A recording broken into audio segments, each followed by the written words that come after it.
Hello there, team. How are you? Yes, I'm adjusting my boobs like always on this show. Is it a show? Not really. Anyway, what a fascinating day. Cheers. A little Zinfandel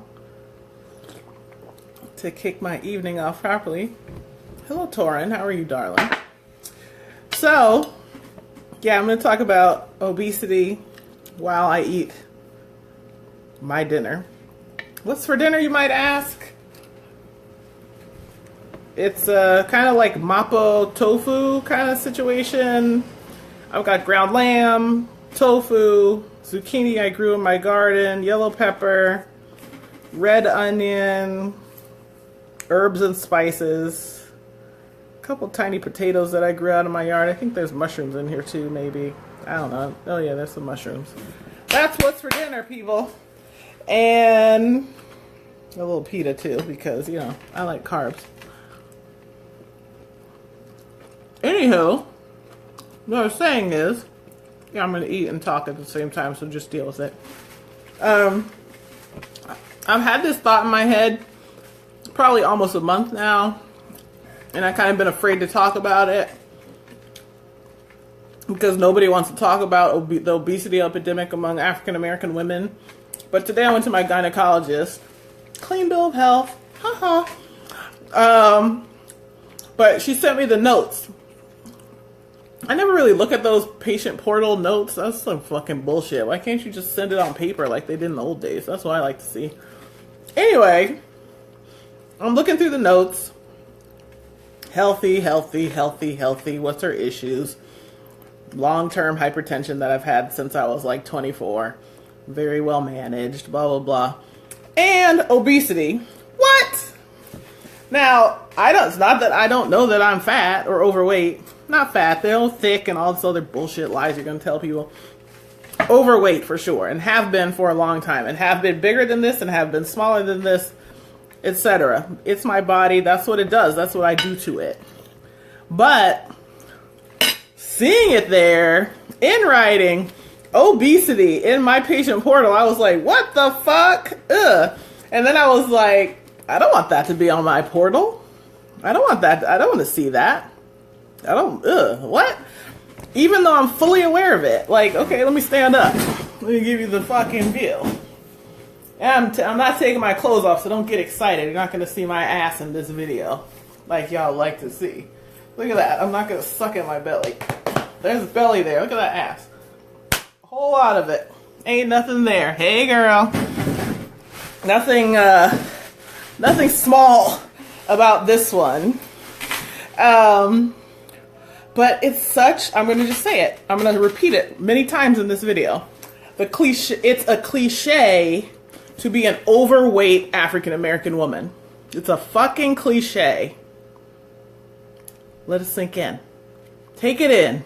Click off the video if you need to. If it's too much for you, take it. Just take a little break. Come back in a minute. It's a cliche that African American women are so fat. Now, admittedly, more and more everywhere I go, every fucking body in America is fat. Ugh. It's horrible. Like, why are we so huge? Why are you so fat, America? But African American women, for realsies, this is like a stereotype of us. You see a slim African American woman, it's like a thing. You see a big ass, big belly, all this flab, this arms, huge gigantic tits, double chin, fat face, fat neck, fat. That's like practically normal. Plus size is normal. And admittedly, the science says, to get to some sex, because I know that's why you're here. The science says that men actually prefer women with curves. There are social pressures that push men to be with slimmer women than they're actually attracted to because they think that's what they're supposed to like. But what they actually like is some meat on your bones. But meat on your bones and BBW, those are two different fucking things, period. Those are two different things, and let's get real about it. So as you know, if you've seen my videos, Size10 Chronicle videos on the YouTube, look it up, Elisa Gardenhire, Size10 Chronicles. You can see the transition and the transformation I went through from a size 22 down to a size 8'10". I'm very thin as an 8'10". I'm 5'7", 5'8". I carry a decent amount of muscle because I was bodybuilding, and I still maintain that punch of that muscle now, even though I don't fucking work out at all. But it's nonsense. I'm doing something about this shit again. And I'm not going to starve myself and be all weird. And I'm not going to eat chicken and broccoli every day like I did back then. I'm figuring out something better.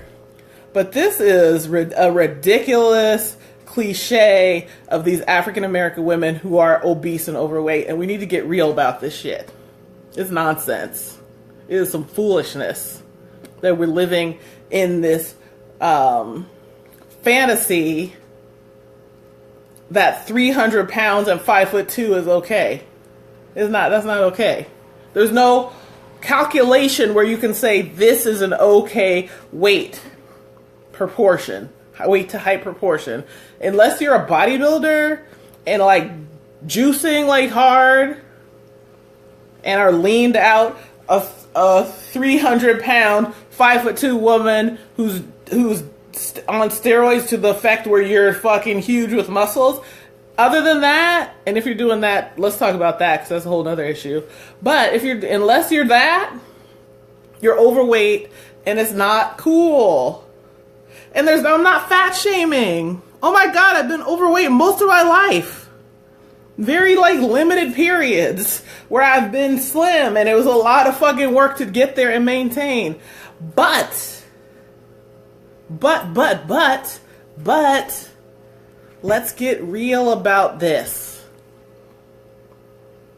If the only place you shop is plus size shopping, there's an issue. If your belly is hanging down below on your thighs, it's an issue. These are issues. And yes, it's your health, but it's also your mental health and your well-being and your sense of self and understanding why you are force-feeding yourself this food instead of feeding yourself the things that you really need, which are love and connection and trust and a relationship that makes sense. And a man is not the relationship. A relationship with yourself that makes sense. A relationship with yourself that is honest and real and genuine. And an elimination of the shortage mindset that we all live under and have been trained to live under and believe. And a belief in yourself that you can create anything that you want. That you can be or do or have anything in this life. And you're not limited by your blackness or your womanness. Well, you probably can't inseminate a woman if you're a woman. You know, that's basically the ultimate limit to what you can do. But other than that, short of that, you can do anything you want in this life. But you have to retrain your brain. You have to retrain your mind. You have to come to a sense of love for yourself. You have to love your body in its fat state. And you have to vision it in a better shape for you. And I'm not imposing any standards on you. I'm certainly not imposing any European standards on you of beauty. These European women who look like boys is not a standard worth imitating, in my opinion. It's not a standard worth emulating. But they do have better health outcomes than you, on average. They carry less body weight, they exercise more, they eat more green stuff and less junk, and they have better health outcomes than you. They also live under 50 times less stress than you as white women relative to black women. So let's keep that real as well. So let me be clear. I'm not pointing a finger. I'm not saying one's better than the other. I'm pointing about the realities of this. But part of the stress of living as an African American woman is what we take on ourselves and how we limit ourselves and what we believe is possible for ourselves and the realities we create for ourselves. So those are all real things we have to get straight in our minds. But I'm saying when you're thinking about who you are and who you want to be and what you're creating, it has to be limitless. It can't be within this box. It has to be limitless.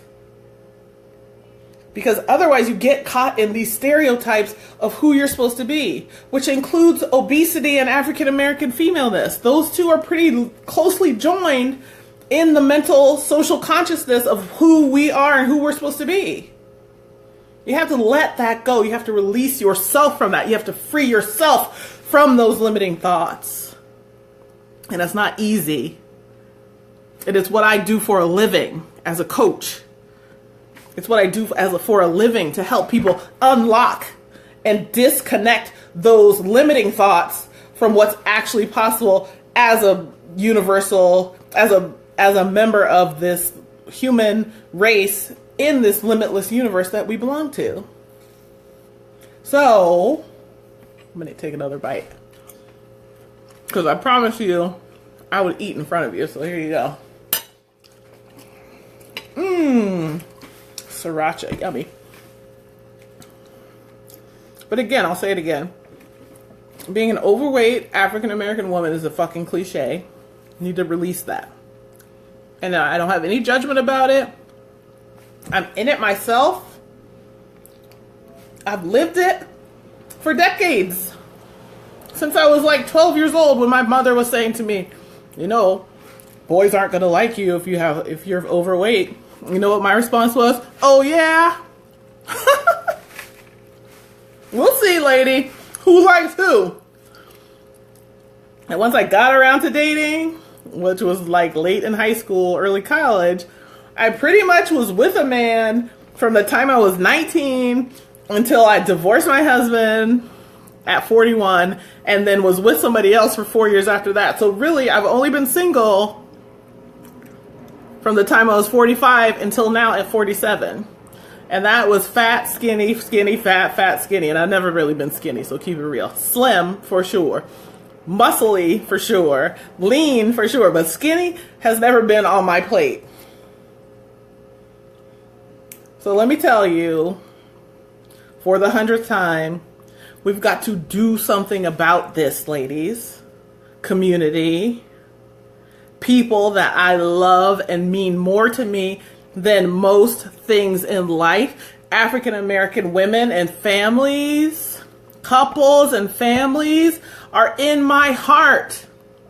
We can have so much more than we allow ourselves to have.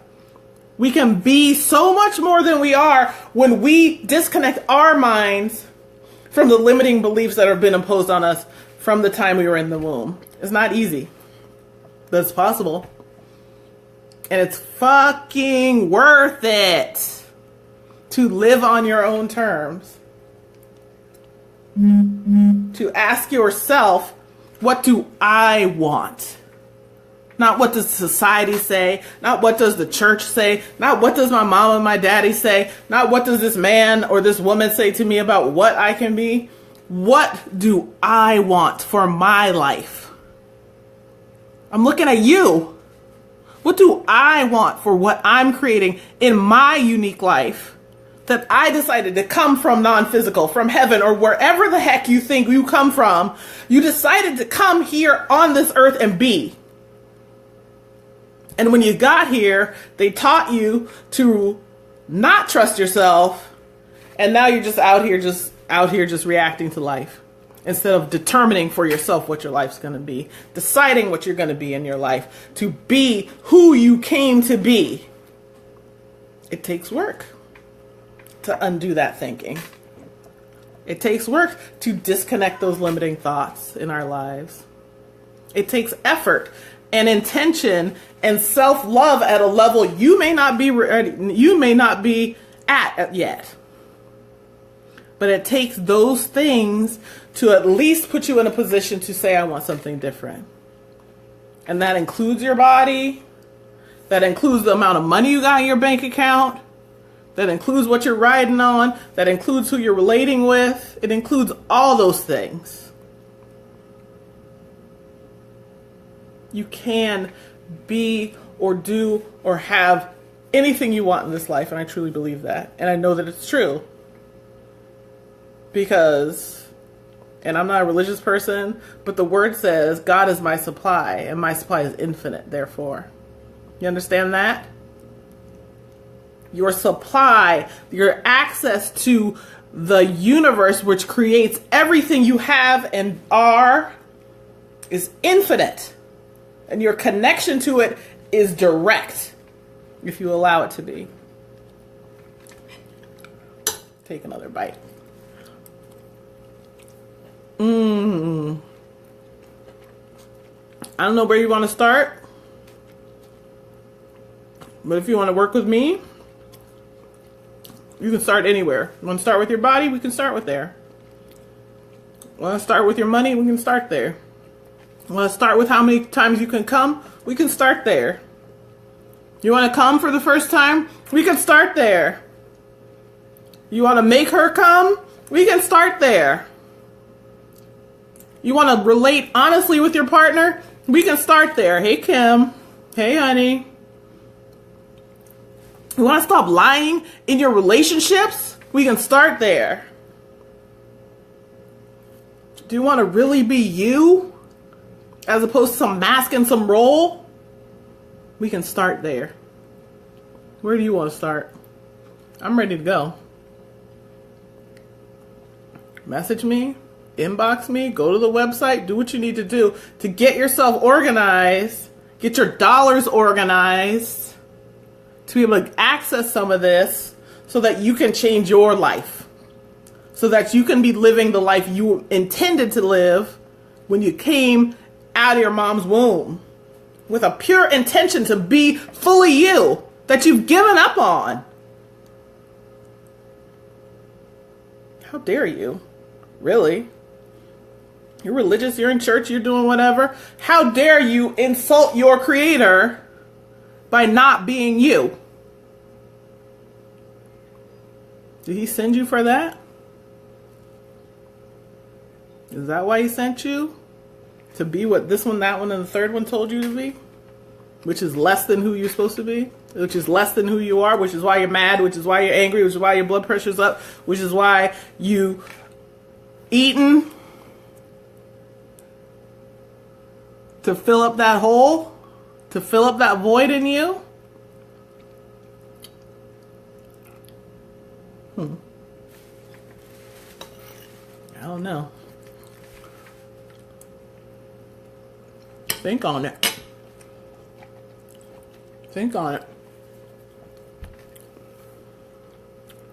You gotta get right with you, because you're gonna be dead one day regardless. Regardless of whether your mama, your pastor, or anybody else happy, you're gonna be dead in the ground, or in a box, or in a little container like my dad over there. Cremated. Can't escape that. Much as you want to know, don't want to think about it, whatever, you can't escape that. Once again, Zinfandel. Cheers. It's only my second sip, so I ain't drunk. And I don't ever get drunk anyway. I'm not into that because I'm high on life, baby. Yeah. So, you know, you've got to get it together.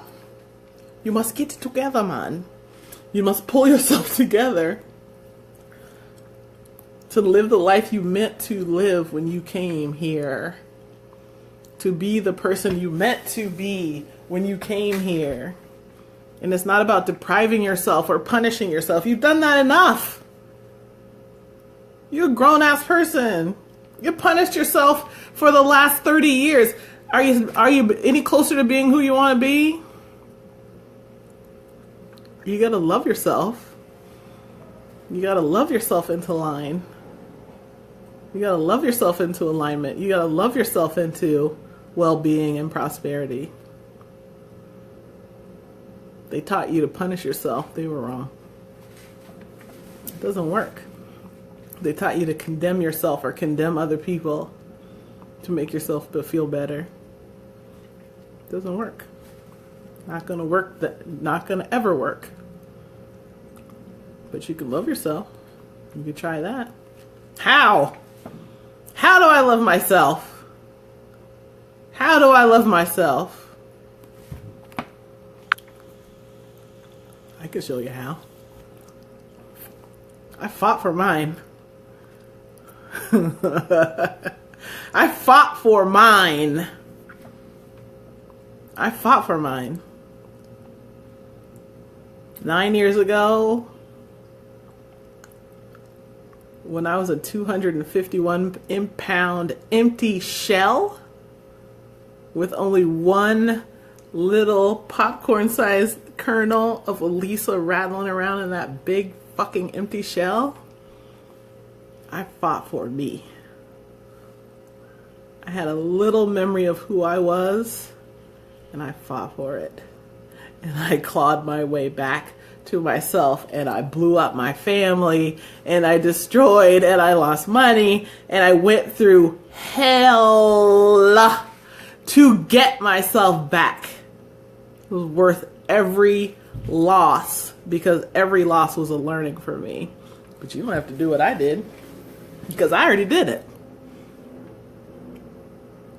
So I can show you how to do it without divorcing your husband and losing property and wasting money and wasting time on shit that's unimportant and fucking around with people who are not for you and being about anything other than hell yes in your own life. With me as your accountability partner, I can't control what you do, but I will call you on it when you're out of alignment and out of integrity with yourself relative to what we established at the onset of our working relationship. You tell me, this is important, I want this is where I'm trying to go. If you're out of alignment with me, with those things, I will happily call you on your shit. Happily. You can count on me to do that for you. You can count on me to stand for you when you won't stand for you.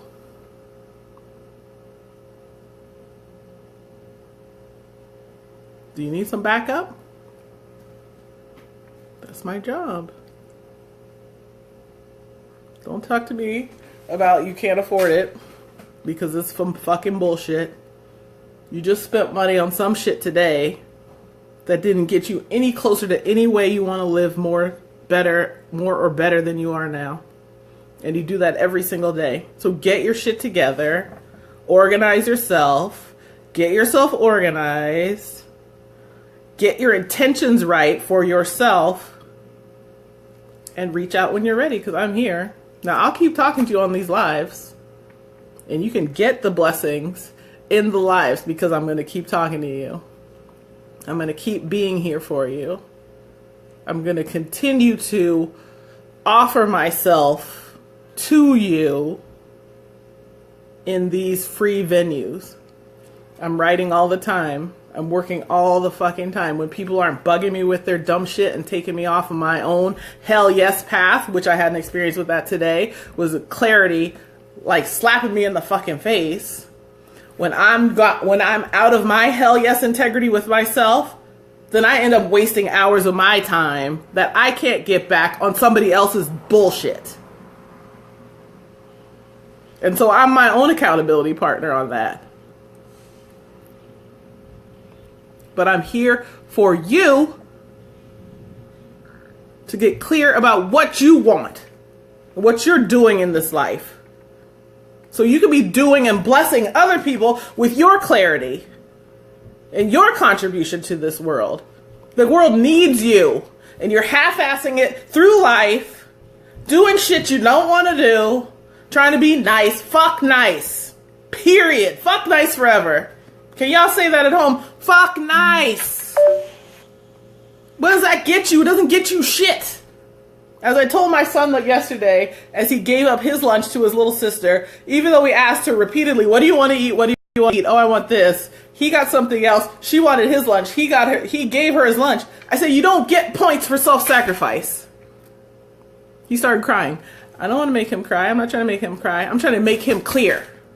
Make him understand. You don't get extra points for self-sacrifice.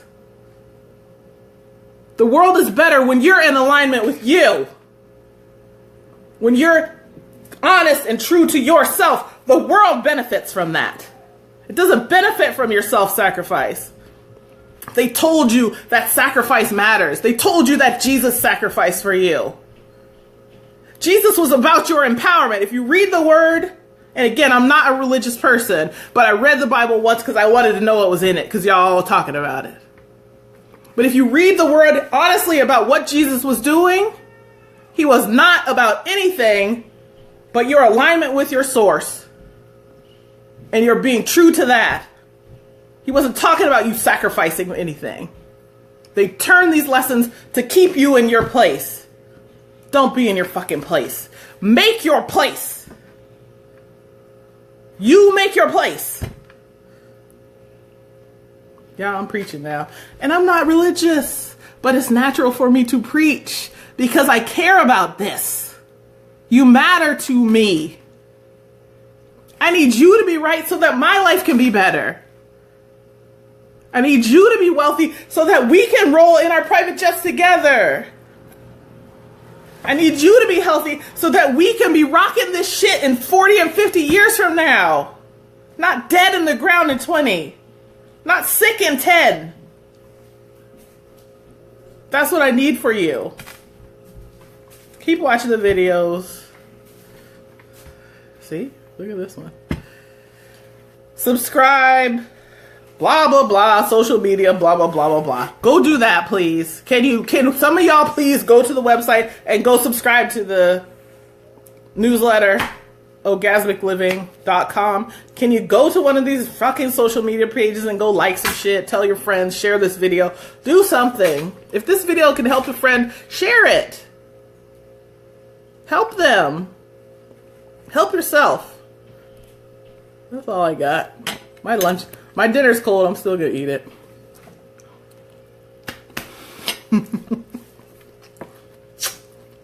You know I love you. Bye.